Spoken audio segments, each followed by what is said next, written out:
All right, should we get started? Let's do it. Let's do it. David Parsons and John Lombardo are here, folks. And if you have been listening to our program, you know what we're doing. We're counting down all the hits of the 1990s, month by month. We are in the summer of 1990, August. Crazy month, and I think it's going to get crazier. I actually, John, you mentioned last time, like, how do we select now? We're getting to the point where there are so many great albums coming out every month that we're probably going to have to start doing a couple of two-parters because I don't want to miss some of this stuff. Yeah, I agree. But I do want to mention, because, we started out, especially in the early episodes in January and February, I was talking about sort of like setting the scene of what was popular, like Phil Collins and Paula Abdul. I haven't done that in a while. No. But like, what was popular this month, August 1990? For some reason, I really associate the summer months of the 90s with like blockbuster movies and like sort of like. So the movie of that summer was Young Guns, which was like the Western. Bon Jovi. Yeah, with all the hot guys in it. Emilio Estevez and Kiefer Sutherland. Lou Diamond Phillips. Yep. Yeah. So that, John Bon Jovi did the soundtrack to that, and he had that song Blaze of Glory. Blaze of Glory. Yeah, and it's funny because I remember John Bon Jovi. I thought I was young, so I thought he was dangerous. I thought this was a dangerous guy. And isn't it funny to think of Bon Jovi as a dangerous guy now? Wow. Yeah. I've talked a lot about my snobbery back then. So in August of 1990, I had turned 22. I would be 22. I would have just turned 22, and that was really when I was. From 22 to 23 is when my original band called Pinching Judy was like making demos and trying to get a record deal. And this is when things were starting to we were working harder, but the doors were not open yet for us. Mm-hmm. I can't believe you were that young making music. Oh yeah. I mean, that was, yeah. So this is a crazy time so I mentioned like, I've grown to love a lot of the music I turned my nose up back in those days. Mm-hmm. Bon Jovi's not on that list, though. No. I have as little of an What affinity. about Living on a Prayer when that comes on at a bar? Dude. I'm sure that's a song that must have been requested of you to sing at some point. I have had to sing that song probably more than Bon Jovi's had to sing it. Yeah. And it gets the crowd going. It's incredible. They fucking love it. It's incredible how popular and enduring that song is. It's incredible. But it's because it's well constructed as a sort of pop piece. It's got the whoa-whoa. Uh-huh. And it's got, an easy to the hero and heroine of the story are easy to root for. Yeah. Tommy and Gina. You gotta hold on to what you got. Yeah. Right. Well, it doesn't make a difference if we make it or not. So good. Yeah. That's those kinds of. There's a magic to that sort of stuff, and I recognize that it's some of it's kind of cheesy, but I agree with you. As I've gotten older, I have sort of more of an appreciation for it. But I'm not listening to Blaze of Glory like that. Never, I wasn't then, and I'm not now. Yeah. So other stuff that we're not going to really talk about that I wanted to mention that was popular. You remember Extreme? Sure. They had that huge hit. More than words. Yes. Yeah, great song. I love that song as a kid. It's the one that has like an iconic music video with like the two of them and these long-haired dudes. Nuno Betancourt, the guitar player. Great guitar player. The other guy became Van Halen's singer. I forget his name. Gary Sharon. Yeah. That album was called Porno Graffiti, a funked up fairy tale, which sounds very 1990 to me. A bunch of stuff came out that album. Living Color. Yeah. That's right. Living Color. Time's Up. Which I'm surprised we're not talking about. It's cool. It's cool, dude. Vernon Reid. Shred guitar player. I don't know much about Living Color. They're an all-black metal band. Corey Glover was the lead singer. I didn't leave him out on purpose.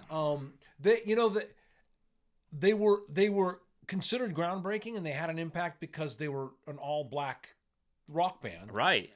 In that time, and it was like hard rock. Vernon Reid is a shredder dude. Uh-huh. But it has to be said, they're also a one-hit wonder. They have Cult of Personality, and that's right. I do remember that. Okay, so yeah, there is a kind of a mingling of like hip hop and rock at this moment. We talked about it before, but that's right. Other stuff that we're not talking about. Garth Brooks had his album No Fences that came out. I know you're not a country guy, and certainly not a pop country guy, but Garth Brooks dominated in the fucking 90s. I remember. Yeah. He made billions of dollars, I think. Yeah. Maybe. Is Garth Brooks a billionaire? Probably not, but close to it. He's done well. Yeah, and without my support, like many of these artists. Right. Yeah, they didn't need you. No Fences is a huge album, and I know that's when he started his like climb up. LL Cool J, Mama Said Knock You Out. I remember that music video with him in the too. boxing ring. And then it must be mentioned that August 1990 is also the month when Vanilla Ice's album To the Extreme came out. To the Extreme, I rock a mic like a vandal, light up the stage and wax a chump like a candle. Please. I can't believe I remember that. Please stop. Yeah. Yeah, that's true. You know what else happened that month? And by the way, interesting, just a little aside, just because this is the way my brain works. LL Cool J, remember when we reviewed Goo by Sonic Youth? Yes. And that's one of those songs about her that's interviewing right. him. Yeah. And him kind of I being think a we prick, mentioned right? that, right? We did. We talked about it a little bit. Yeah. So another album that came out that year, not a widely known album, but an artist I loved and actually my band got to play some shows with him as a solo artist, is Bob Mould. Black Sheets of Rain came out in August of 1990. So Bob Mould is the lead singer of Husker Du, a band I talk about a lot as a seminal sort of pop punk band in the late 80s. And then Bob Mould had a wonderful, a long solo career. Well, he made like two. He's still going around playing solo stuff, right? He just made a new record. He has Yeah. an interesting. Yeah. We're gonna get into him, Right. because he has a band that also came out in the 90s, had a modest college hit. The band was called Sugar. So we'll probably talk about them, but yeah, he's still doing things. Yeah, he just came out and played with Dave Grohl, and Dave Grohl named him as one of his heroes, and he just made a new he's record. another one of those sort of like figures that didn't have a huge like recognition in the mainstream, but I think that rock people really fucking love him. Yeah, he's respected. So I'm a big Bob Mould fan. I remember when Black Sheets of Rain came out, I owned that record, listened to it over and over and over again. I know every song on its own. But you were correct. It probably doesn't belong on our list because I think a small group of people that watch this would know who he is. Or Yeah, well, you never know. I mean, there are a few people who were talking in the YouTube comments about Superchunk. Like, are you going to get to Superchunk? And I was just like, yeah, I think they actually have an album coming out in September. So on next month's episode, we'll be talking about Superchunk. We will, and I'm going to see Superchunk on October 23rd. Really? Yeah. Nice. I love Superchunk. I'll have a lot to say about them. Okay, cool. So I did choose the 5 standout albums, and when I say standout, I mean like they had a certain name recognition to me, and ones that I felt like we have to talk about. But let's get the Black Sabbath album out of the way just to start. I don't even know how you pronounce the name of this. Is it Tyr? Yeah, Tyr. So this album is the 15th studio album by Black Sabbath. Came out August 20th, 1990. Ozzie does not sing on this. Ozzie was fired from Black Sabbath in 1979. I didn't even realize that. Yeah. Isn't it amazing that you fire the like main dude? He wanted to have a solo career. Yeah. So this is Tony Martin, a singer I wasn't familiar with.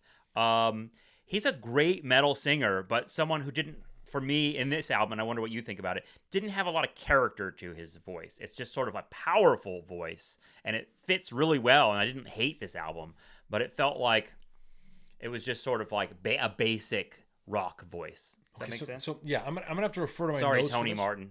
No, I'm going to in a very roundabout way completely agree with you. So let me start off by saying I don't know Black Sabbath as well as I should. The early stuff? Not as well as I should. Yeah. So, and I say that as a person who, like, I talk about this all the time, but there's a lot of great music that I'm late to the party on because I was such a snob when I was a kid. I was so punk rock, you know, insular, right? And there's all these great bands that I've come to love in my old age, and ranging from Duran Duran to Led Zeppelin to all these bands, and I've had an opportunity to get to know their music really well because I've had to play a lot of it, as we talked about. So Black Sabbath just isn't on that list in terms of I wish I knew them better. So the reason I say that is because I called in for some help on this record from a friend of mine named Angus Clark. Angus is an amazing guitar player. He's in Trans-Siberian Orchestra. He plays for Cher.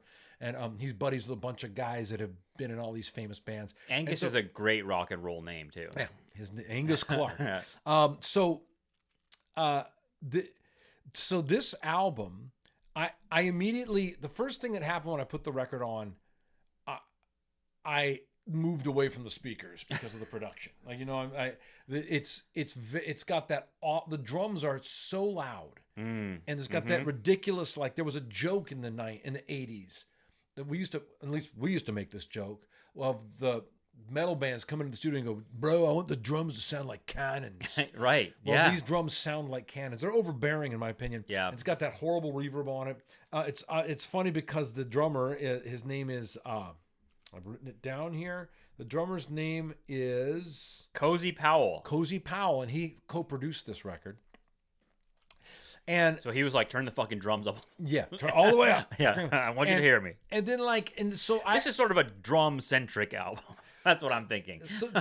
Tony Martin, think about it. Think if you had to fill Ozzie and Ronnie James Dio's shoes. Right, I know. And notice how I did this. Yeah. But those are huge shoes to fill. Yeah. Okay? And then you take into consideration that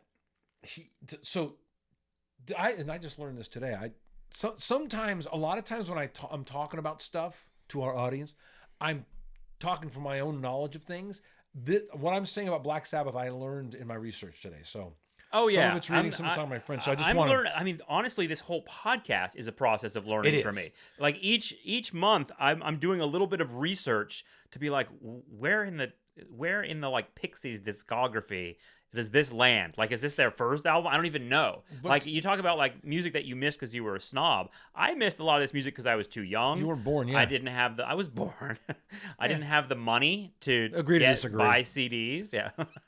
Agree to disagree. Like, that's not something we can agree to disagree on, actually.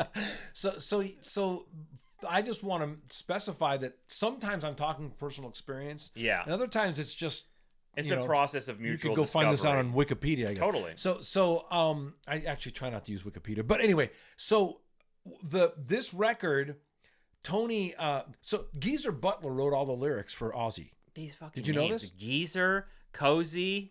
But the bass player, and then Tony Martin, which is a very standard kind of name. Standard. Yeah. So get off the names, man. Sorry. So Geezer Butler wrote all the lyrics for Ozzie, who's a very particular type of singer.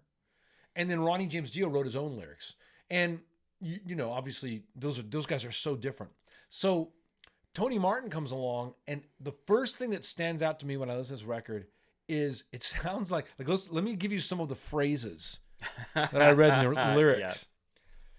Fire, wings, hell, angels crying, deceiver, heaven's gate. Like, there's all this. This sounds like a guy auditioning for the gig. You know, like, this is what I think Black Sabbath songs should be about. Right, yeah. And like, it kind of reminds me of the Danzig record we listened to. That was like a lot of, it was a lot of imagery about the devil and evil and shit like that. And you're kind of like rolling your eyes, but like, I don't know, for me, like you may remember from that episode, I liked that Danzig record because it had a kind of bluesy, weird feel, and it felt like he took it seriously. And I think that's who Danzig always has been as an artist. Right. But I don't know Tony Martin outside of this record. He's got pipes for days. He's a fantastic singer. Man. Oh, yeah. Pipes, woo, But the lyrics just felt like a guy going, I'm going to bring in a bunch of stuff I wrote that I think would be in a Black Sabbath song. Right. Like like AI wrote a Black Sabbath song. Exactly. Yeah. If this album had come out now, I would wonder, did this more guy devil and witchcraft shit. GPT, write me a Black Sabbath song. The imagery is just sort of, and my friend Angus, who took some time to talk to me, told me that in Tony, oh, by the way, before we get any further, I'm going to quiz you. Yeah, quiz me. Can you pronounce his last name? You know what? I was going to ask you. I mean, it looks like Tony Iommi to me. You said it perfectly. That's right. Tony Iommi, yeah. Nice. So Tony said in his autobiography that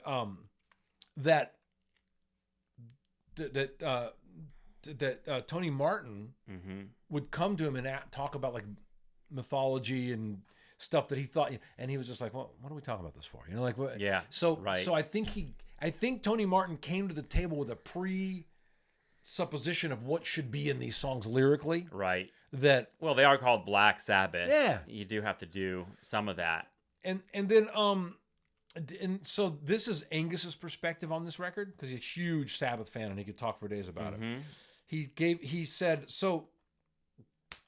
Tony Iommi was doing what he knew how to do under very difficult circumstances. And he feels like this is an iteration of the band that didn't really have a clear identity. And he feels like Tony probably wouldn't have called this band Black Sabbath if the label would have allowed him to. I would have never, if you had just put this on and told me Yeah. who is this, I would have never guessed that it was a Black Sabbath album. And it's weird when this happens that like a band goes on. I know that the band has an identity as the guys who play the instruments beyond just their lead singer.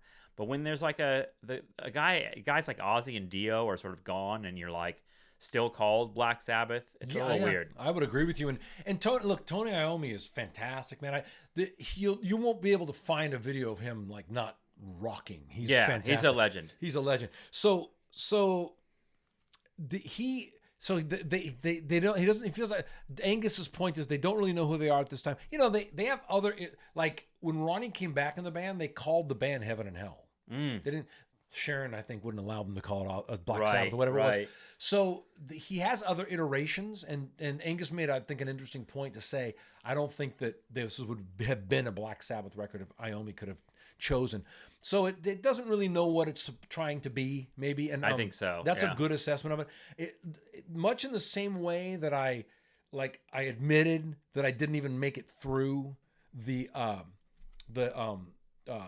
Pantera, the Robert Plant too, the Pantera record. Oh yeah, I got 5 songs in and went, I get it, I got it. Right. That's how I felt about this record. I kind of got like 4 or 5 songs in and went, I got it. And the guitar playing's bitching. It sounds great. Tony Martin can sing his ass off. You know? I think metalheads like this album, but it's not. I was going on like the Reddit boards of like metal and Black Sabbath, like we're trying to get a figure of like where do the guys that love this stuff, you know, where does it fit for them? And you know, there are people that are champions of this album and think it's really great, but there's not a lot of like singles on this album, like songs that stick out to people. But you know, people appreciate it. It's funny because you mentioned the production, but a lot of people like love that production. They like love that. Listen, it was that popular. Big fucking sound. It was popular for a reason. And once again, that's a taste thing with me. But it was popular for a reason. People loved it.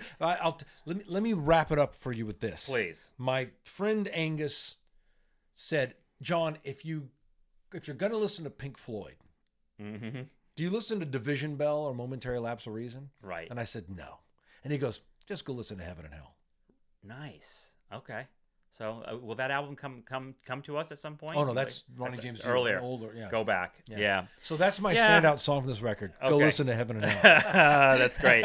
My standout song is the first one, which everyone mentions as the one standout song of this album. Is the first song. It's called Anno Mundi. And I feel like Weird Al missed an opportunity to sing just another Anno Mundi. Does that work for you? Well, that wouldn't really. It's a Bengals mashup, obviously. It's a mashup, yeah. Okay. If you're listening, Weird Al, run with it. An obscure Black Sabbath album, non-Ozzie. Okay, so there are other albums in August 1990 that we need to talk about. Let's get to one of the monsters, one of the ones that really stuck out to me, and that I haven't listened to very closely in my life, honestly, if at all, which kind of stuns me. This is like I was like a cinema major in college, and I got through all of that without ever watching The Godfather. And like my friends were like, "You never saw The Godfather?" Wow. And I'm like, "Yeah, sometimes you miss shit." Yeah. And I missed Ritual de lo Habitual, the Jane's Addiction album that came out August 21st, 1990. It is their second studio album. And I probably listened to this album 4 or 5 times all the way through this week because it's quite a fucking journey, dude. And of course, I knew Jane's Addiction as like Been Caught Stealing and Jane Says and all those kind of like big hits. Yep. But I didn't realize how much of like a sort of diverse, dynamic band they are and how kind of curated these songs are. This is kind of like a it is a journey, and it took me through like I don't know a landscape, a visual landscape in my mind as I was going through this. I understood like kind of what they were doing with the whole psychedelic feel, but I wonder what you think of Jane's Addiction, where they fit in your sort of rock landscape. Yeah. Okay. So it was incredibly fortuitous to be in the music scene in Southern California in the 80s. Right.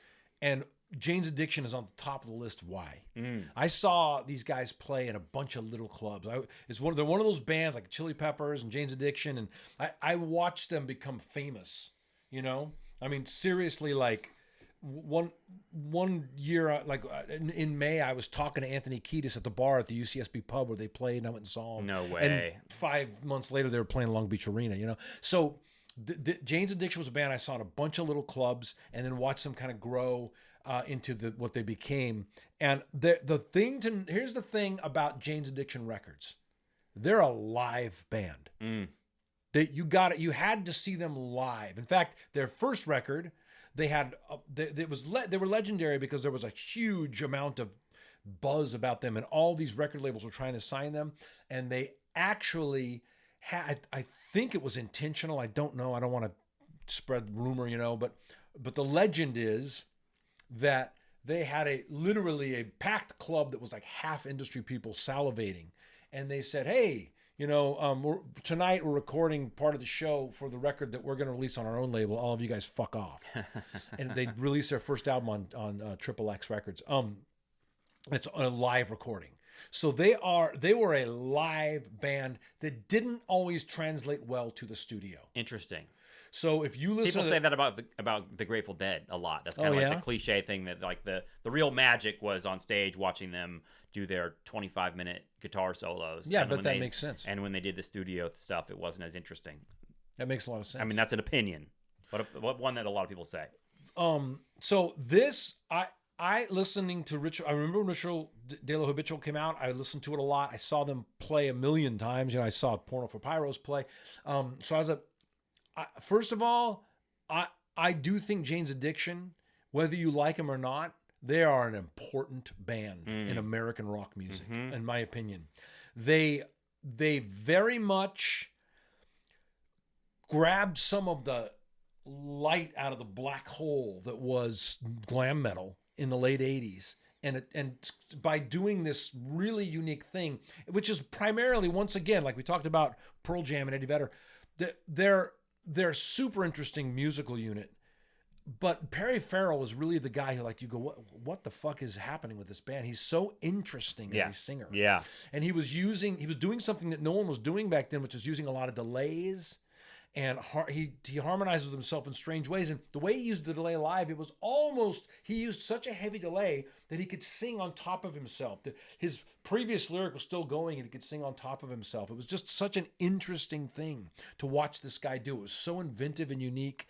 I also think he's a really underrated lyricist. You know? Yeah, I was thinking that too. I really enjoyed this. I wasn't cringing at a lot of these lyrics. He's not a poet. His lyrics never rhyme. He's very spoken word, stream of consciousness. But he has interesting things to say in all their songs. And I think that's very true on this record. So in some ways, I think this is their best record. Because I think a lot of people agree with you. Because of the epicness of it. They're not afraid to do an 8-minute long song, and they can keep it interesting. And there's some grooves on here, which I want to talk a little bit as we discuss this record about Stephen Perkins, the drummer, who, so first of all, one of my most engraved memories of being a young person in music is at I forget the name of the club. It was in Santa Barbara, and I was sitting up on this wall, right? I could literally reach down and grab Stephen Perkins' head, and to look down on him, the way he played, his hair was moving, and my friend Eric and I used to joke that Perry Farrell's thing was just to see if he could keep his dreads in the air the whole time. You know? Right. So they were high energy, moving all the time. A lot of that was probably cocaine, but he would play. He had this tribal thing happening. And so he's a very busy drummer. Yeah. And that works. But I'll tell you something. I admired him a lot more before I knew what a pocket was. You know what I'm talking about? Yeah, yeah. There's no space in his drumming. Right. But a couple of the grooves on this band, in this record, he does allow some space to happen. And I really like that. Yeah. It's, I mean, for me, I was thinking a lot about the fact that I didn't expect 8 and 9 minute songs on here. I didn't expect them to have like movements to them. The lyrical content and the kind of almost concept album element of it the fact that they're talking a lot about like drugs and dead girlfriends and sort of like the transgressive stuff about like what's right and wrong. That's very Buddhist. Ain't no wrong, ain't no right. Yeah. Only pleasure and pain. Right. It's very. It's both Buddhist and nihilistic. It's philosophical. It's very philosophical. There's one song stuck out to me. The second to last song called "Of Course," where he's talking about slapping yourself in the face, and then kind of like a rumination on like human beings as violent creatures. I appreciated all of it. Of course, this land is dangerous. All the animals are capably murderous. What a great observation. Loved it. Yes. And whoever's idea it was to do a full-on gypsy tune. Yes. So perfect for Perry. It's probably his idea. It's really like, again, I keep talking about the hi-fi system we have here because I just got it a few years ago, and I really fucking appreciate,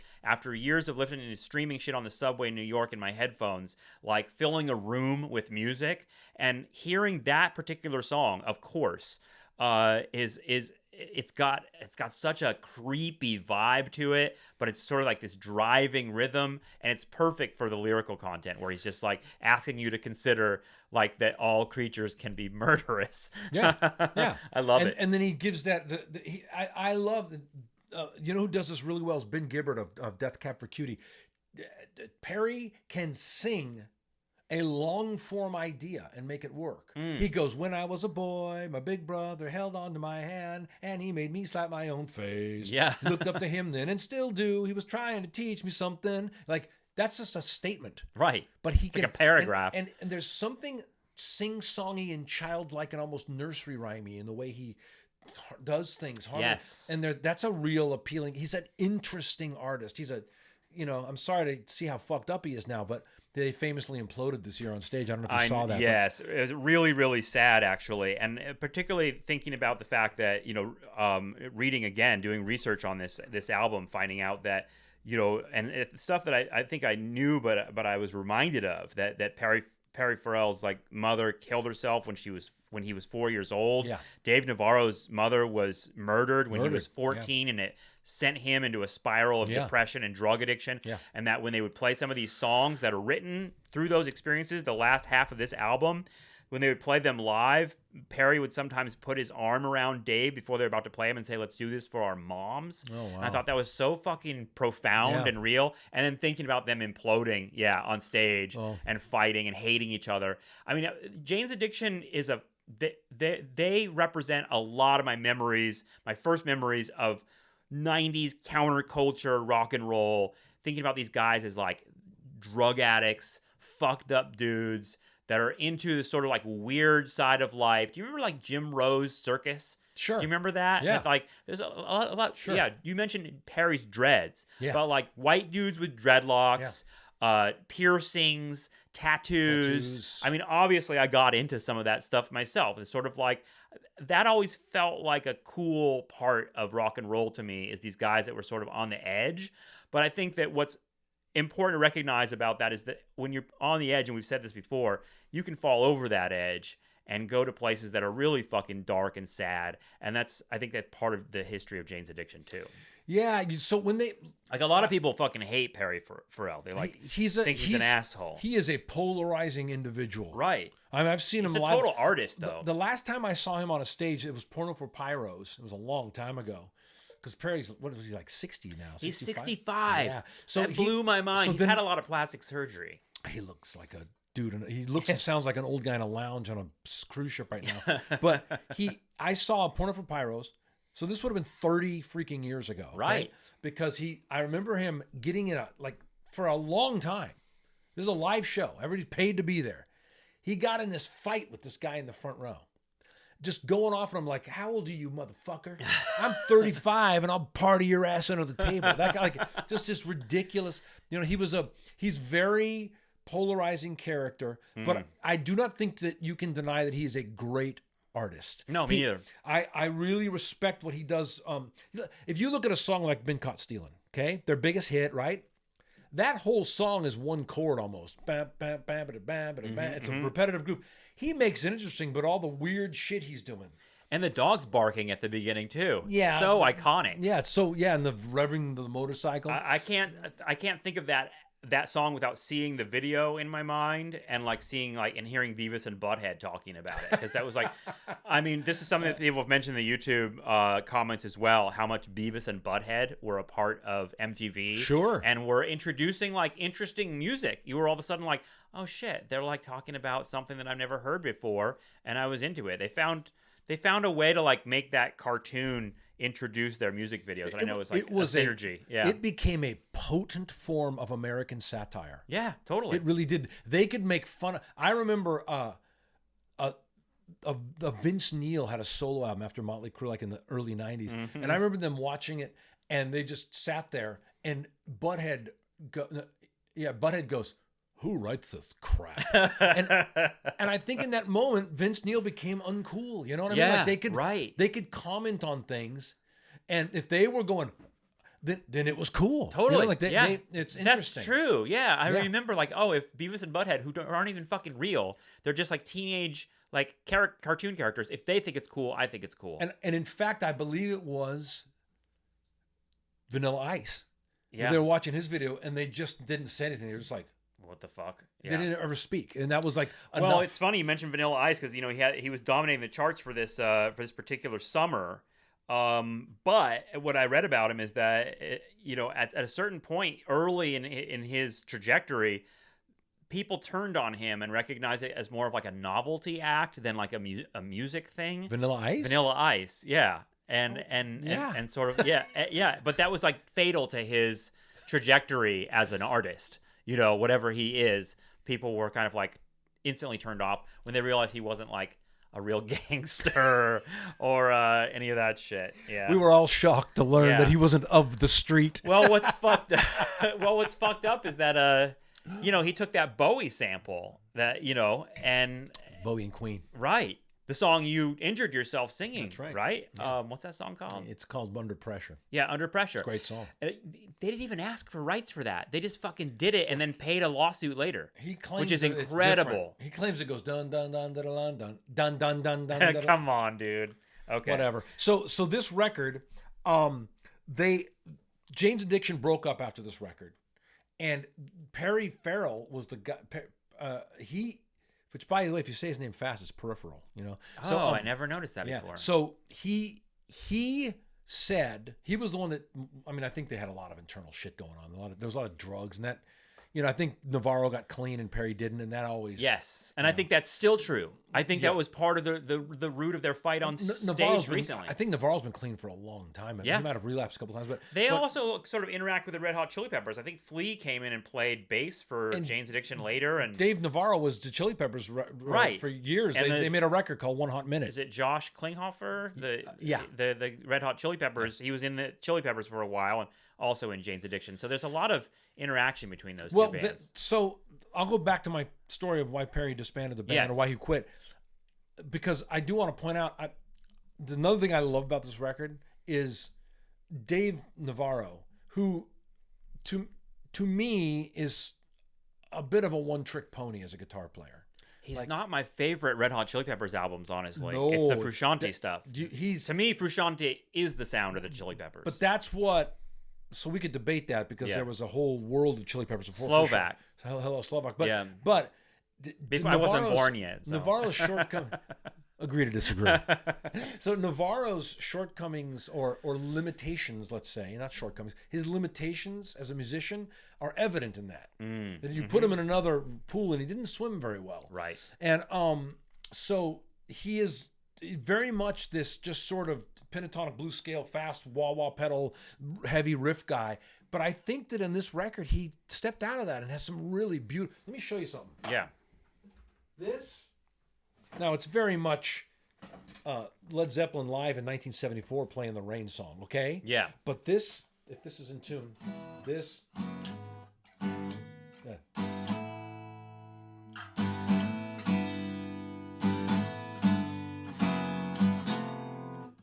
That's brilliant. Love it. Yeah. That's just one shape, right? You're just sliding one shape around. So cool. And so I love his guitar playing on this record, and And I think he's great in Jane's Addiction always, but I don't always love, if that makes sense. Yeah. Like, he did things on this record. I went, wow. Yeah, well, in those Yeah. 8-minute songs, Yeah. there's some really great shit. Okay, so Ritual de lo Habitual is an album, and I know you say, and it's interesting, and it's something I'll think about. They're more interesting as a live band, For sure. But this album I fucking loved, and I will look for it on vinyl at some point because I do want to like rock the house with this album. Just to tell you, to wrap it all up, Perry quits the band, or they implode. He says he quit, Right. And he said, if I were a painter, I would not have to go out every night and paint the same picture. But I'm expected every night to come out and express myself through the same thing every night. That's something that I think a lot of performers have to get over one way or the other, have to deal with the fact that they're going to play the same song over and over. Yeah. I mean, it's sort of intense that way. I mean, some people like Neil Young, for instance, who we're going to go see in September, just a couple weeks here. He'll play whatever the fuck he wants. Like, he doesn't feel like the need to satisfy the audience with the hits. Same with Dylan, same with Dylan. But I understand what Perry Farrell says. To me, it'd be weird, especially if you were like a one-hit wonder.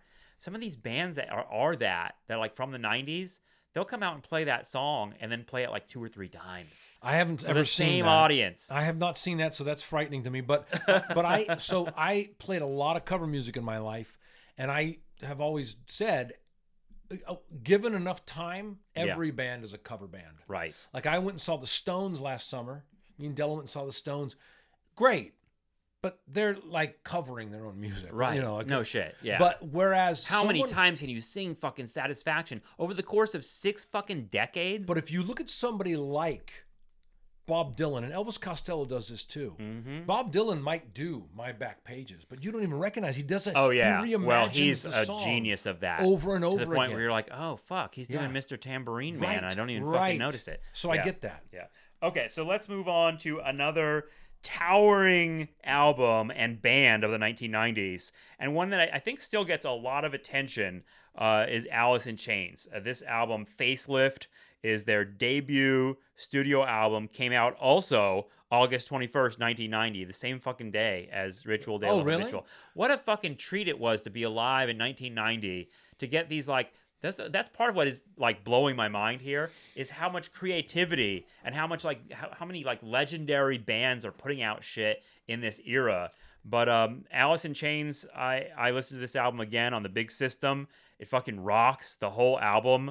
It's different than Ritual de lo Habitual in its style, in its approach and production, but it's still just a hell of a fucking rock record, dude.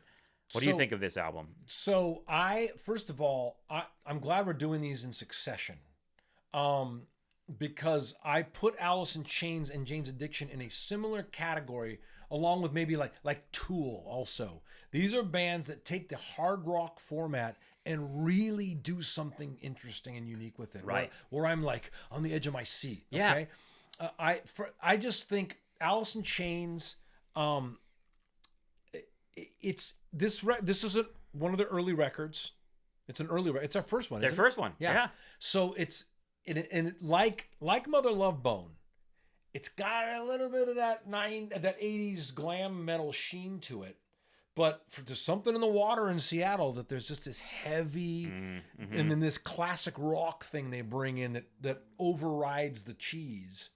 But Jerry Cantrell's amazing. I love Jerry, but it's fucking Lane Staley. The guy is just a monster rock and roll singer. Yeah, and he's got that weird. He's got that affect that is sort of like becomes a cliche in the 90s, and we've talked about it before. That like ow wow wow thing. A little bit, yeah. But I forgive all of it. To me, part of what as I was listening to this album, part of what I like about it is how it is a fucking heavy album. It's like it's a hard album, but it's beautiful. There's something melodic about all of it. It carries it along. There's great fucking riffs the entire fucking time. Great riffs. And it's not just headbanging. I'm thinking about like how this album makes you move, but there's something that just gets you going every time these songs come on. There's something that driving the whole thing. And I think it's the guitars for me. So Jerry Cantrell writes some he's an interesting riff writer. He does some interesting things. He also they do this not always, but like so like if you listen to Bleed the Freak, okay? First of all, Alice in Chains, their secret sauce is it's a low harmony. Lane Staley sings the lead, and Jerry Cantrell always sings a harmony underneath him. It's not that simple, of course. There's a really unique thing they do together, but it's usually a lower harmony, which gives it a more of a sinister feel, along with the minor chord stuff they're playing. And I want to disagree with you that Andrew Wood, when I compare from Mother Love Bone, when I compared him to Axl Rose, it's very affective, like wow, wow. Whereas I think this is more natural for Lane Staley. He's got a. It doesn't annoy me as much. I'll say that he's got an olfactory resonance. He's like going, yes, and he ends his notes up there. Yes, like that's where the air ends up. It's not like he's trying to sound like something. You know what I'm saying? Yeah. So it's for you. It's like about the level of affectation. It's authentic. Yeah, you're right. It's authentically where he holds notes for a long time and wanders. He follows them. He doesn't. And I think that's improvised. He does a lot of. You know. Yes. And I think he's just feeling the groove, and it ends up in his upper register, so it's easy to say that's like Axl Rose going, but it's to me it feels very different. Sorry to do all that crazy screaming in the. No, I get it. I mean, it's a subtle thing, and I think part of what I'm picking up on is that this voice and affect did become sort of fake in a lot of bands. A lot of people and by the imitated him, time yes. you're hearing, I don't know, Creed and shit like that later on in the 90s, I remember the first time I heard, I think it was Creed, and rolling my eyes and being like, this fucking guy. Did you see the first time I heard Creed? I saw. We're going to talk about this. Yes. The video. It was a video of this fucking moron, like in the Jesus floating up in the sky. Yeah, and right. Like, what the standing on a cliff somewhere. Delusions of grandeur. Yeah. So sorry to call Scott Stapp an idiot. I don't think he's listening. By the time we get to Creed, he might be. Yeah. With a tear in his eye, he's gonna have. Yeah. The album itself. Yeah. Is so it's got these big ballsy riffs on it. Mm-hmm. But I think at its heart, it's like a classic rock album. Yeah. There's moments on here like there's. It certainly is now, dude. I mean, this is 35 years ago. But I mean, in that moment, so okay, that's a good point. Yeah. Because to me, this was the music. Classic rock back in my day was Blue Oyster Cult. Yeah, right? and the oldie. I think about it with radio, because when I was growing up, classic rock radio station meant Led Zeppelin, Creedence Clearwater Revival, that sort of shit. And oldies radio was like 50s malt shop shit, you know what I mean? And a little bit of early 60s Beatles maybe. But now, this stuff is older than that. Radiohead is classic rock. Yeah. Totally. Yeah. So there's like the 12-string intro to I Can't Remember. You know what I'm talking about? Like that 12-string thing. Yeah. That could be like a heart song. It's very classic rock, minor chord, but it's cool. I dig that about it. They're good players, dude. Like I love, they are. And that comes through in the Unplugged thing they did. I loved the Unplugged series on MTV when you would see these guys come out. I mean, obviously the one with Nirvana is maybe the most iconic one. But so is, I think it's an album we're going to get to, one of my favorites, 10,000 Maniacs. Does great Unplugged. They do Because the Night by Patti Smith. Yeah. It's great. Yeah. Great. And David Byrne comes out and sings with them even. But it's like seeing them come out and just play these songs, like sitting down on stools with acoustic guitars, was mind-blowing. Because you realize they are this powerful just sitting there. It's not like studio gimmickry that made them sound this way. So when my band got flown to New York to showcase for Columbia Records, we didn't end up getting signed by Columbia. We had a different label, but we went out there and at that time the president of the label was Don Einer, and we did this showcase out there. And on the way to the place where we were going to set up the showcase, this guy goes, "Come here," and he took us into that studio where they did all the Unplugged stuff. That's so fucking cool. And I remember thinking, wow, Nirvana was in here, and I don't think Alice in Chains had done theirs yet at that point. This would have been in 1994. So, I'm not sure, but I think it was 95 that they did theirs. And I mean, Well, Alice in Chains will come back because they have other albums in the '90s. But Lane Staley's story is I thought about this with Jane's Addiction because these guys, these guys in these bands that were what we call alternative rock really were, you talk about authenticity, but they really were like living fucked up lives and living on the edge and were addicted to drugs. Oh yeah. And they were, I think of them as sort of like there was a spiritual war that they were fighting that many of them did not make it out of. And Lane Staley is one of those that is a casualty of this era. He died in 2002, but from what I understand, he was dead more or less for years. Tell me what you mean by a spiritual war. I'd like you to, if you could expound upon that a little bit. I mean like a fight for their souls, literally, and I don't want to be like heaven and hell, thinking about We're going Black back to Sabbath Black Sabbath, here. bro? No, not at all. I just feel like there was these guys are hurt in a lot of ways. They had difficult childhoods. It sounds like they had lost people. They lost people to addiction. I think one of the songs on the Jane's Addiction album is about a girlfriend that died of a heroin overdose. She did, yeah. Yeah, and just I think that I think it's part of that thing I mentioned, which is like they're living sort of on the edge. They want to be artists, and as artists, they don't just want to be like glam metal. Let's just fucking crank it out and get laid. They want to actually produce something of meaning and worth, and that takes a little bit of going to places that might not be comfortable and maybe not even comfortable for them. And I think that process is painful for a lot of people. I think you mentioned this too when it comes to drug addiction. That artists sometimes are living in a state of pain and dealing with that pain in sometimes reckless ways. Their experience of the world can be very intense, and that registers as pain. And there's another piece to it, because you're talking about these guys as artists, and I don't want to glamorize this. I think this is a very stupid thing to do. I did it. Yeah.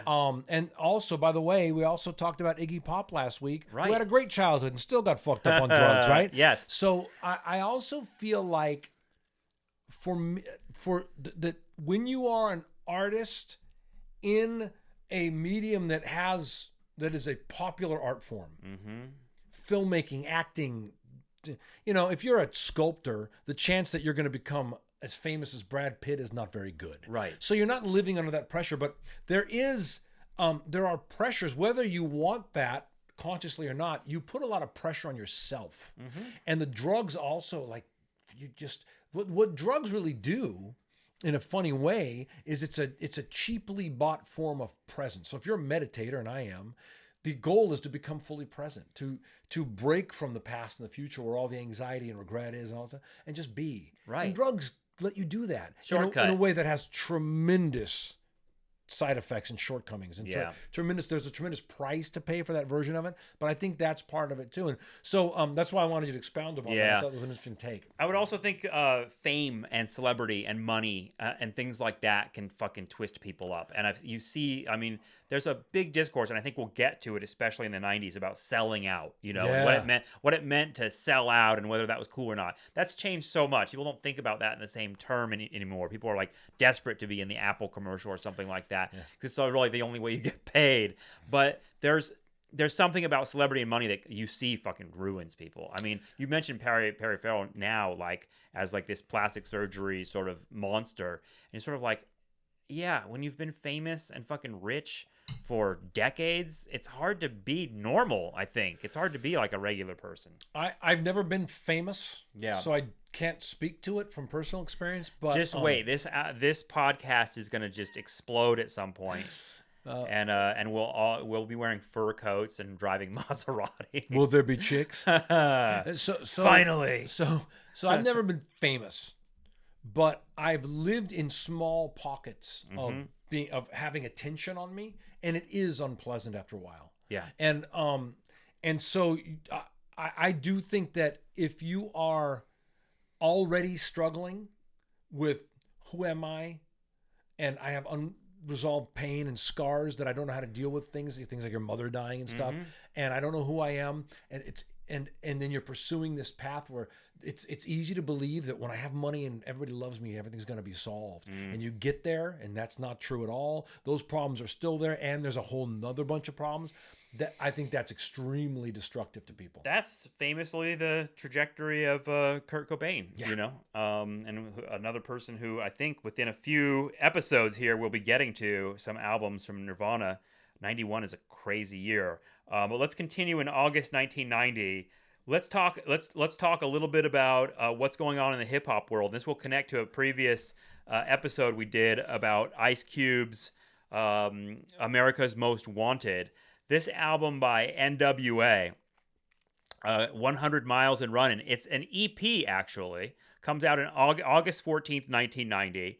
And it's based around this one song, 100 Miles and Runnin. But there are 4 other songs, which we could talk about on here. What'd you think of this album?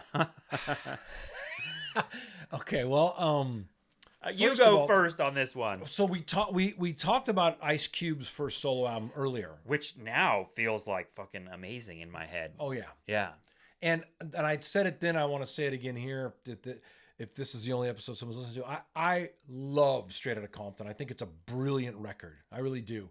And to be a young person in the music scene in California when that album came out was incredible. Mm-hmm. You know, it had such repercussions. It's another part of LA being a kind of center of whatever was happening. It was a West Coast moment. It's funny because we did a little bit of like Lou Reed, and that's like New York feels older at this point, although Public Enemy is a big part of that too. But it's just such a new thing too. Like I talked about this a little bit. I don't want to take too much time on this, but you're part of, there's all this underground music happening in Southern California that's punk rock, anti-establishment, and then this fucking hip hop band is all of a sudden being pursued by the FBI. Right. You know, it was gangster. True it was danger. Scary. Like, whoa, these guys are fucking serious. And what do?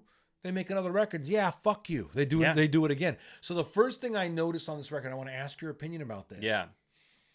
So Dre's great. He's such a great producer. Mm-hmm. Yellow produces on here too, so you want to give him some props for that, as they say in the hip hop world, props. But we love Public Enemy. Yes. The Bomb Squad produces Ice-T's record. Ice Cube's record. Ice Cube. So sorry. Mm-hmm. America's Most Wanted. Yeah. Which Dre was supposed to produce. Right. But it didn't work out. Well, this reminds me of Jane's Addiction a little bit in the sense that, these guys are starting to fight with each other a lot. Well, they are. So I want to ask you something. Does the production on this record sound like Dre was a little influenced by the Bomb Squad? Totally. Yes. Me too. Yeah. Ooh. It sounds good. Like to me, great. like, and again, put it on the system and turn it up. And especially the first track, 100 Miles and Runnin', I felt that kind of 100 Miles and Runnin' energy, and I was bopping to it, and I loved it. And then the second song is about sucking dick. Yes. And like this made me think a lot, and and it made me think about, you mentioned that Iggy Pop song "Pussy Power" last time. You know, there was something explicit going on. Like people were pushing the boundaries with sex in their songs. We didn't do the 2 Live Crew album, but like that album is just fucking disgusting and graphic sex shit. But I was sort of like interesting because when Iggy Pop does a song, "Pussy Power," it's about women and the kind of sexual power that they have over him, and there was something gratifying and cool about it.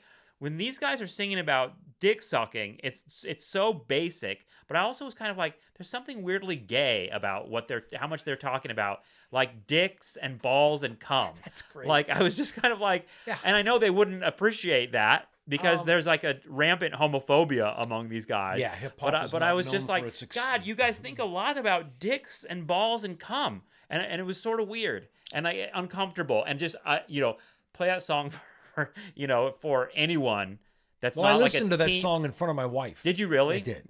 Not knowing, And it honestly, it made me very uncomfortable. It is. Because it's just like the whole tone of it is just like, suck my dick, bitch. Well, you were talking about, like, dear Lord. You're talking about this song next to Pussy Power. Yeah. They're not the same thing. Right. Pussy Power is Iggy Pop in a very, you could say a base or maybe even vulgar way, posing the question, why does this have so much power over me? Right.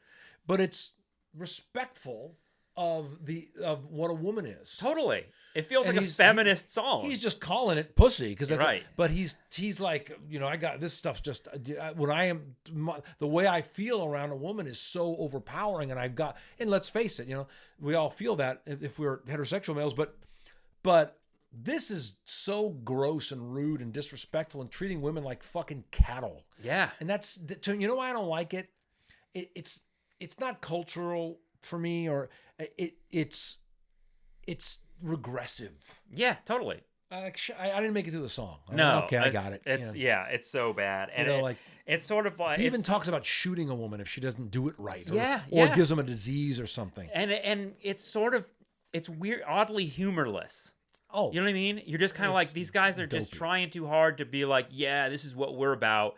And I was so fucking annoyed by it. But, it's funny because it did make me think of Eazy-E does a lot of this material. Like in his solo stuff, I had mentioned Gimme Who died of AIDS. Yes. And I mentioned Gimme Dat Nut, which is, you see, you're laughing because there's some humor to it. Like it's disgusting and it's also totally regressive in its attitudes. But there was something, I don't know. I thought about this with Pantera and our comments about Pantera versus suicidal tendencies on our last the adolescent episode. Masculinity.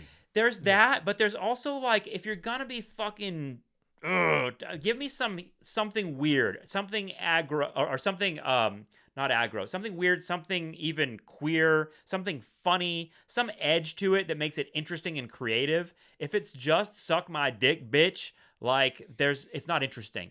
In other words, make your misogyny interesting to me, and maybe I can like not get on board with it, but at least recognize the artistry. Yeah. There's no artistry to this. There's no artistry. In fact, the point that I think it's Ren is making here is, I'm going to stick my dick everywhere I can, and if you give me a disease, I'm going to kill you. Yeah. If you're that fucking stupid and savage, we don't connect. Right. It's so stupid. I will say, and after, so that kind of spoiled the mood, but then the other three songs, they're great, but they don't really stand out. Part of me was just sort of like, Ice Cube won whatever artistic beef there was going on here, and because now, thinking about America's Most Wanted, that album, when you compare America's Most Wanted to NWA's 100 Miles and Runnin' and NWA's as their response to Ice Cube leaving the group, there is no fucking comparison. Ice Cube blows them out of the water with his charm, with his inventiveness, you mentioned the production. And even the stuff that you're talking about, like he has that song with, who is the rapper? Is it Lil' Kim? It's not Lil' Kim, but it's someone that kind of sounds like her, probably influenced her. Yeah. He's going to do the same thing. Yeah. He's going to talk about the reality of women in that world, but he's going to give the woman a voice. And it's interesting and funny. And it's funny, and he allows himself to kind of look stupid, and it's there way you go. Way cooler. There's no self-deprecation. There's no self-deprecation. There's no self-awareness here. Yes. And he does is he? They call him Benedict Ardo on this, right? Yes. And they fuck with Ice Cube on this album. And they talk and about I'm like, how you guys are guys are starting a beef with someone who is way like, you talk about 100 miles. Ice Cube is 100 miles ahead of NWA at this point in terms of what he's doing as a rapper. Agreed. And with the concept of the album and also the political material. I mean, I felt like their "fuck the police" shit on this EP was sort of repetitive. Yeah, same like I was thing. like, oh, did they just like put the same "fuck the police" song on here? But no, it's like it's just that "fuck the police" again. Yeah. Remember the police? Yeah. Fuck them still. So we should continue to fuck the police. And did you notice that now Dre is rapping? Yes. Which he never did on the first record. Well, it's also funny to me with Dre because there's a lot of performance with him in terms of, I mean, if you've seen some of the like early stuff of Dre when he was trying to be a DJ and a rapper and a singer, like he went through a lot of evolution until he settled on being like a gangster type dude, which he never was in real life. Right. He was almost like they were doing like sort of like dance stuff and like, R&B type shit. And now he's talking about shooting people. Right. Exactly. It's like, there's a little bit with Dre of like following. I mean, he's another guy that's like a businessman that made $1 billion in the industry. And he didn't do that by not being a calculated motherfucker. And like Ice Cube is the same way. These guys are businessmen. For sure. But Yeah, I feel like, Eazy-E, you mentioned him dying of AIDS. He's one of those guys that's gone before he ever really evolves. He actually was a gangster. Yeah. He was the only one in NWA who actually was,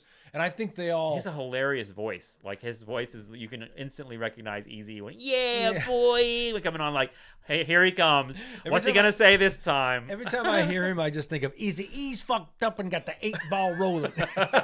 Yes, he's hilarious. Okay, so NWA, 100 Miles and Runnin', a middling EP from a group that is legendary. They like you mentioned, Straight Outta Compton is something fantastic. That is part of the Hip Hop Hall of Fame for sure.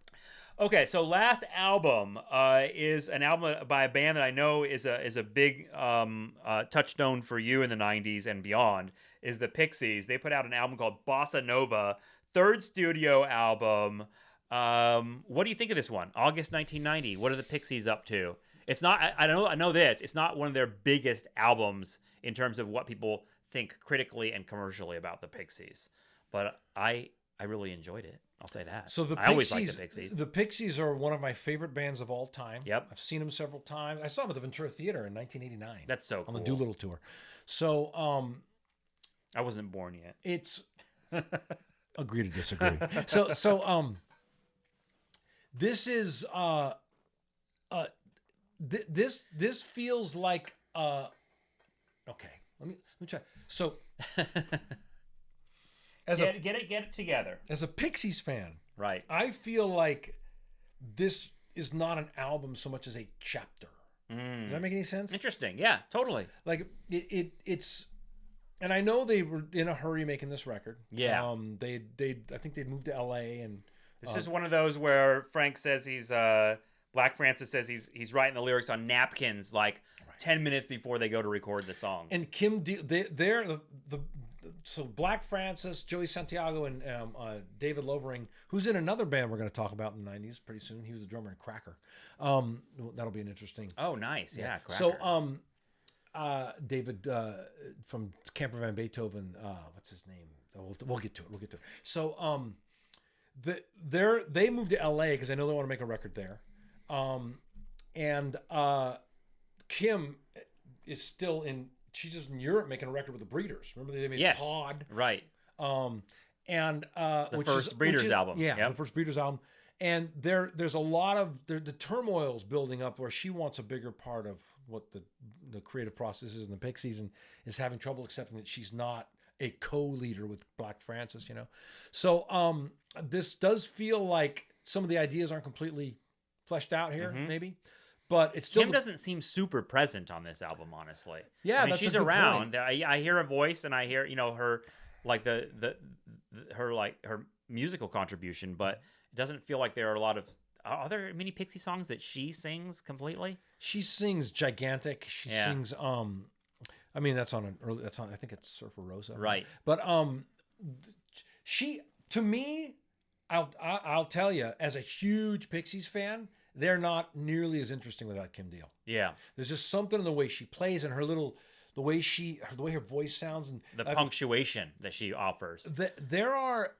I love women in rock when there's a identity there, like we talk Chrissy Hynde, Deborah Harry, that took like this. I don't want to like reduce Kim to this because she's a great artist and all I love, but there's also a sexiness about this confidence that the way she sings those little things, like it catches my ear. I think she's just such an important part of the band. Yeah, I was always falling in love with lesbians in the 90s.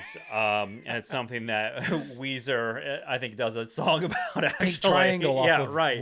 Pinkerton, but there is a sort of outward confidence in women like that I always became a template for me of a certain kind of... But Kim Deal's not a lesbian. Appealing woman. Well, she's like... I think she kind of is... on the edge of what might be called queer. I think she identifies as she that. Was married, wasn't she, to a man? Yeah, you can be you can be lesbian and married to a man. That's true. I think it's something that she says she's asexual now. I know what it's like. Yeah. So this is not. It's like that's just being in your 50s. This is not my favorite Pixies album, but it's got some great stuff on it.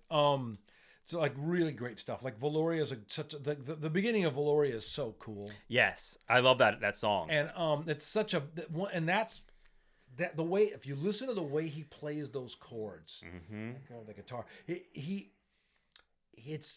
this is what a lot of these bands like Weezer and like that's what they're doing in the 90s, like throwing in that low note. Yeah. Boom, boom, boom. Right. Boom.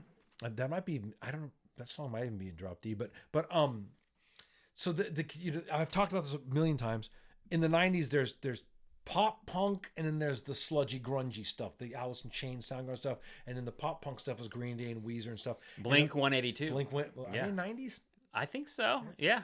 So those Maybe bands it started in the 90s. Yeah. Those bands are influenced by the Pixies, in my opinion. Like they're really a blueprint band. Them and the Cars, which by the way, Rick Ocasek produced Weezer's records. So didn't know that. Yeah, makes a lot of sense. Yeah, because I love the Cars. I love them. They're just so many fucking hits. Great. Yeah. So I think Pixies are influenced by that quite a bit, and then Black Francis is also influenced by New York punk artists as well. Yeah. That's why I love the Pixies, is like listening to this album, and why I appreciate your take on it, that it's kind of a chapter in the Pixies discography, but it feels so Pixies. And what I mean by that is it's got that element that I'm looking for that's not in the Pantera stuff, which is like something weird, something a little. He's singing, and again, that's why I'm using the word queer as a very large umbrella here, and I recognize that. Without being like necessarily meaning like literally gay, but queer as something odd, something weird, something off a little bit, and into that kind of where we might call it art rock. Oh, for sure. I like that about the Pixies a lot, and it speaks to you. You talk about identity, and like if you're a Pantera listener, you might be this like kind of like metalhead dude, whereas you're a Pixies listener, you might be a little more soft, a little more feminine, a little more weird, and that's part of what attracts me to bands like Pixies. Me too. Absolutely. There is a Jane's Addiction too, honestly. That's right. Yeah. There's a bunch of feminine energy in this. Yes. And not just from Kim either. Like this, the nature of the whole Francis project. is a weird fucking dude, fucking guy. And like what he does with his voice, like he's incredible. Like he can do a really evil sounding scream, but he also just like his talk singing thing that he does. He's a great frontman, dude. And they allow so I talked about Stephen Perkins.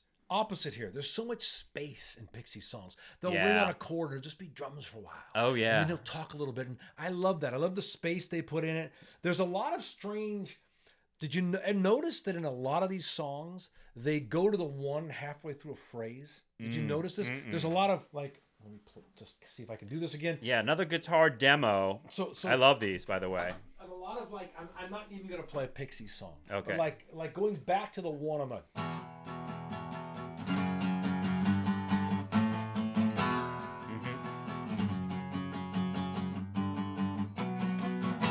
Like they'll get.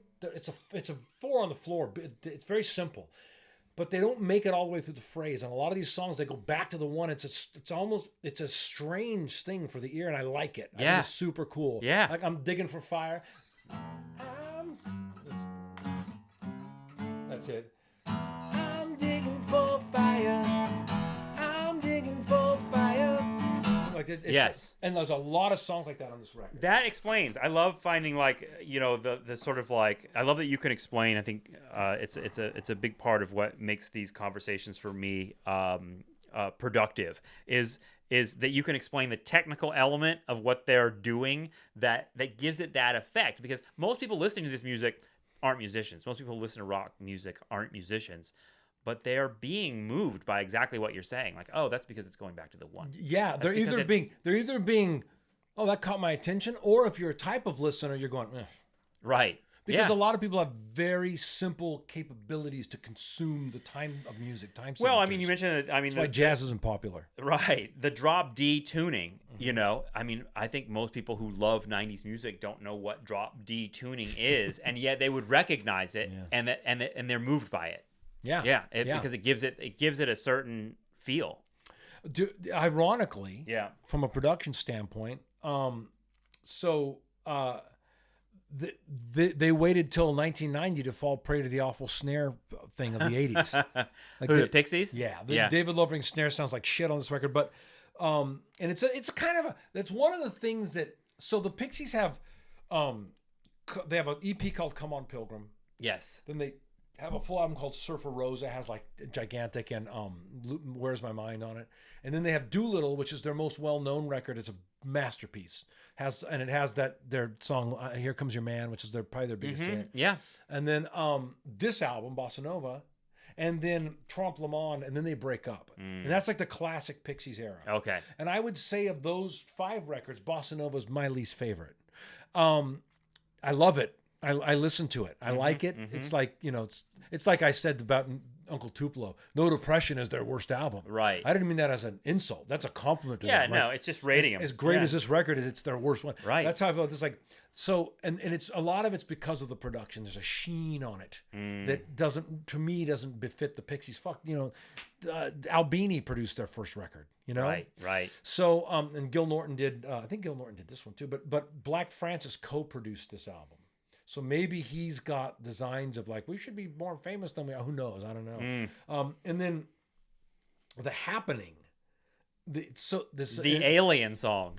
Every song this guy's got. If you listen to Trompe Le Monde, he's got a song about it's motorway to Memphis. I'm driving on the motorway. It's not Memphis. It's he always has a song about aliens. I'm like, is he an alien guy? He's an alien. Speaking of Blink 182, one of the guys from Blink 182 became like a whole fucking UFO conspiracy theorist guy. Oh, really? I didn't know that. Oh, yeah. We'll get to that. Blink 182 is definitely around in the 90s because I saw them at the Santa Barbara Bowl. It was definitely the 90s when they were first big stars. So, yeah. And you can hear in the song The Happening also, you can hear that thing that as people talk about 90s music, it's important to know that the Pixies are really credited with influencing so many bands, including Nirvana's the soft, loud, soft. Yes, right. And that's happening very much in that song. I loved this album, and I think I agree with you. It's not like my favorite thing that I've ever heard from the Pixies, but I always appreciate them. I always appreciate everything they're doing. Yeah. I smile when the Pixies songs come on. I don't know if they've put out a bad album. It doesn't sound like they've put out anything that's garbage. Certainly not in that era. Yeah. I haven't heard a couple of their new records. I honestly, it's funny. They exist without Kim Deal, in other words. They do. And yeah. As much as I love the Pixies, without Kim Deal, I've kind of lost interest a little bit. Yeah. That's right. I mean, my friend Justin just saw them in Brooklyn a couple of months ago and sent me some recordings that they sound great. But yeah, no Kim Deal. But they're performing as the Pixies. My friend JT Molnar, who's a filmmaker, there's a movie out. Have you ever heard of the movie? Did you hear about that movie? It was kind of got an underground buzz called Strange Darling. No. Okay. You can watch on Amazon stuff. He wrote and directed that film, but he's just sent me their new record on vinyl, and I haven't listened to it yet. And then they had a cool. Remember that song Indie Cindy about 7 years ago? No. Oh, they're still cool. Yeah. Without Kim, I'm just a little bit. I get it. And my standout song for this record is "Dig for Fire," the one I played. Oh, I love that. Yeah, cool song. Well, this won't be on this particular 120 months trajectory because it's not the 90s. But Kim Deal put out her first solo album like last year. Oh, did she? It's fucking great. I love it. It's really good. You should check it out. I got to check it out. I was unaware. It sounds like a Breeder stuff, but she's older, and she's got. You talk about like musicians who like evolve, and actually talk about things of like getting older and having different concerns in life. Fucking great. She's still weird, and I love that about her. I think I talked about how much I loved Pod. Okay, so let's do our standout songs before we go. Song of the month. Song of the month. What's your song of the month? This one was easy for me, and I want to look at my notes when I talk about it. But my standout song for the month is "Then She Did" by Jane's Addiction. Nice. It's a big, long song. Yep. But it's, in my opinion, it is a masterpiece. It's a song about a friend of his who was an artist who killed herself, and he talks about it in a beautiful way. Now her paints are dry, and he he said there's a wonderful moment in the song when he says, because his mother also killed herself. Mm-hmm. And he says, will you say hello to my ma? Ugh. She was an artist just like you were. I would have introduced you to her. Like it's interesting. She wasn't happy just as you were. She wasn't happy just as you were. And listen, the last like 90 seconds of the song, it's a long song. Listen to how he harmonizes with himself. So interesting. The song is a beautiful masterpiece. I played that riff from it. Yeah. It's a wonderful song. That was an easy one for me this year. Okay. Month, I'm sorry. Yeah. So my standout favorite song for August 1990 is also from Ritual de lo Habitual by Jane's Addiction, and I already mentioned it. That song, of course, which is the great song, second to last song. And I also mentioned the very last song, "Classic Girl," is great too. I forgot to say, yes, that was my standout song for that album. Yeah, listen to it. It's good. I think we can safely say we recommend listening to this album and making up your own mind about what it is, because I think it's like you said, it's an important album, and it feels that way. Fantastic. It's feels like something is changing here. Like whatever we're trying to identify here of like what the 90s streams of culture become, you can hear so much of it on this album. And that song, of course, is so cool because I love that sort of like that almost, like you said, childlike or Kurt Vonnegut or Shel Silverstein sort of like animals can be murderers too. It's so dark, and yet like it's pulling you along through these observations within this swirling raga sounding gypsy violins stuff. And tambourines. Yes. It's like gypsy music. I was just lost in it. It's fucking. It's what it reminds me actually of Velvet Underground shit. Yeah. Particularly the Andy Warhol album, the Banana one with Nico. There's songs on there. Shiny, shiny, shiny boots of leather. That like where there's strings swirling around like that, and there's something scary and cool about it, and very arty. I love that. These were some great fucking albums. Great albums. Can I say something about your choice? Yes. I'm surprised. Yo, yeah? I really expected you to choose "Just Don't Bite It." NWA. The song about sucking dicks and balls and. That is the song of the month for me. Is the dick sucking song from NWA. That's the song of the decade for me. Era defining. Yeah. Well, I mean, it does stick in your mind, a little bit. I was just sort of like, wow. But again, it did remind me that there was a sort of porno-y thing going on. I think now I'm with Tipper Gore. We need to put stickers on this shit and censor all of this music because it's horrible. I'm kidding, of course. But this is the Two Live Crew is they're the ones that like made conservative white ladies start a campaign to fucking stop their kids from listening to this shit. Because PMRC. And what's funny about it is because I was 12 years old, and if I had heard this NWA song when I was 12, I probably would have thought it was funny. Yeah. Yeah, if you're 12, it's funny. And now I'm like, Jesus, dude, like shut the fuck up. And of course, we already talked about it, but there's no fucking life to it. We could sticker the records, or these guys could just grow up. Yeah, exactly. Well, Eazy-E did not get a chance to do that. How old was he? He must have been like in his 30s when he died, right? He was young. Yeah. I would be surprised if he was much over 30. I want to find out before we know. go. He was 30 years old. Yeah. Born in 1964, died in March of 1995. Gosh. Wow, gone too soon. It's funny, there's a guy at the gym that we both go to that wears an Eazy-E shirt, and he's like a big white dude, and it always makes me laugh when I see the Eazy-E shirt. I want one. We should sell them. When I think of Eazy-E. Yes. I'm a physical embodiment of Eazy-E. All right, John, see you next month. All right, thanks, Dave.